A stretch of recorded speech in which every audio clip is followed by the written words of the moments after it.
अनाज, दाल, आलू, प्याज, खाद्य तेल ये वो सामान है जिसके बिना आपकी रसोई अधूरी है और इन्हीं सामानों से जुड़ा एक बिल है जो राज्यसभा में पास कर दिया गया। संसद के मॉनसून सत्र में अलग अलग बिल्स पर चर्चा की गई, जिसमें से एक था एसेंशियल कमोडिटीज अमेंडमेंट बिल 2020 यानी आवश्यक वस्तु संशोधन बिल 2020, जिसे पिछले हफ्ते लोकसभा में पास किया गया और अब राज्यसभा में भी पास कर दिया गया है। अब इस पर राष्ट्रपति की मुहर लगना बाकी है, जिसके बाद ये कानून बन जाएगा।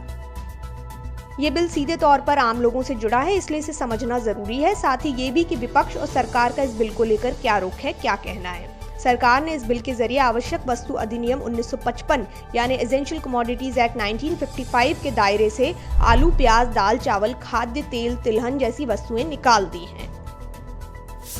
एसेंशियल कमोडिटीज एक्ट की नींव 50 के दशक में पड़ी, जब देश में अनाज के साथ कुछ और जरूरी सामान की भारी किल्लत हो गई। ऐसे में जरूरी वस्तुओं या उत्पादों की सप्लाई सुनिश्चित करने और उसे जमाखोरी और कालाबाजारी से रोकने के लिए 1955 में आवश्यक वस्तु अधिनियम एक्ट बनाया गया। इस एक्ट के दायरे में दाल, चावल, आलू, प्याज के साथ साथ दवाएं, रासायनिक खाद, दलहन, एडिबल ऑयल यानी खाद्य तेल, पेट्रोलियम पदार्थ जैसे उत्पाद शामिल किए गए। समय समय पर सरकार इसमें कुछ बदलाव भी करती रही। कोरोना संकट के दौरान जब मास्क और सैनिटाइजर्स जैसे सामान की कीमत बेलगाम होती जा रही थी, तब सरकार ने इस कानून के जरिए इसकी कीमतों को काबू में किया था।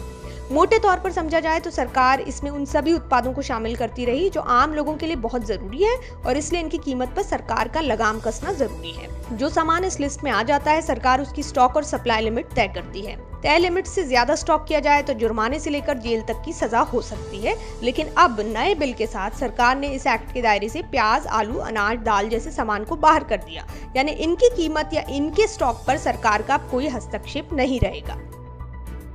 ऐसा करने के पीछे की वजह क्या है? सरकार का कहना है कि 1955 का यह एक्ट उस वक्त बना था जब देश में अकाल और सूखे जैसे हालात थे। अनाज की भारी कमी थी, देश कई जरूरी सामान के लिए इंपोर्ट पर निर्भर था। यही वजह थी कि अनाज जैसी वस्तु के लिए इस एक्ट को अस्तित्व में लाना पड़ा। लेकिन अब जैसा कि खाद्य और सार्वजनिक वितरण मंत्रालय का कहना है कि हालात बदल गए हैं। गेहूं का उत्पादन 10 गुना बढ़ा है। 1955-56 में 1 करोड़ टन से कम था, वहीं 2018-19 में ये 10 करोड़ टन से ज्यादा हो गया है। चावल का उत्पादन 4 गुना बढ़ा है। दाल के उत्पादन में भी 2.5 गुना बढ़ोतरी हुई है। यही नहीं, पहले के उलट अब भारत कई कृषि उत्पादों को एक्सपोर्ट करता है। इसलिए अब नए बिल के जरिए सरकार अनाज, खाद्य तेल, दाल जैसे सामान की बिक्री, उत्पादन और आपूर्ति को खुले बाजार के हवाले कर रही है। यानी अब सरकार इनके बाजार भाव में हस्तक्षेप नहीं करेगी। व्यापारी किसान से आपसी बातचीत के आधार पर ये उत्पाद खरीद सकता है और इसकी स्टॉक लिमिट पर भी कोई निगरानी नहीं होगी। ऐसा माना जा रहा है कि इन उत्पादों को एक्ट से हटाकर निजी निवेश को बढ़ावा मिलेगा। जहां इस एक्ट का मकसद ग्राहकों के हितों की सुरक्षा करना था, जमाखोरी को रोकना था, लेकिन दूसरी तरफ ये एक्ट कृषि क्षेत्र में निवेश के लिए प्राइवेट सेक्टर को रोकता था। सरकार द्वारा कीमतों और स्टॉक लिमिट में हस्तक्षेप की वजह से निवेश अक्सर कृषि क्षेत्र में निवेश से दूरी बनाकर चलते थे, लेकिन उम्मीद की जा रही है कि इस संशोधन बिल से ये हिचकिचाहट दूर होगी। प्राइवेट सेक्टर कोल्ड स्टोरेज या वेयरहाउस जैसी सुविधाओं में निवेश करेंगे और अनाज, दाल, तेल जैसे सामान के बर्बाद होने का डर कम होगा। वहीं विपक्ष का कहना है कि इस कदम से जमाखोरों को बढ़ावा मिलेगा। सरकार पर आरोप है कि वो निवेश के लालच में आम आदमी के हितों को दांव पर लगा रही है। इससे महंगाई बढ़ेगी और कुछ क्षेत्र के किसानों को डर है कि उन्हें शायद ही अपने उत्पाद का उचित दाम मिल पाए।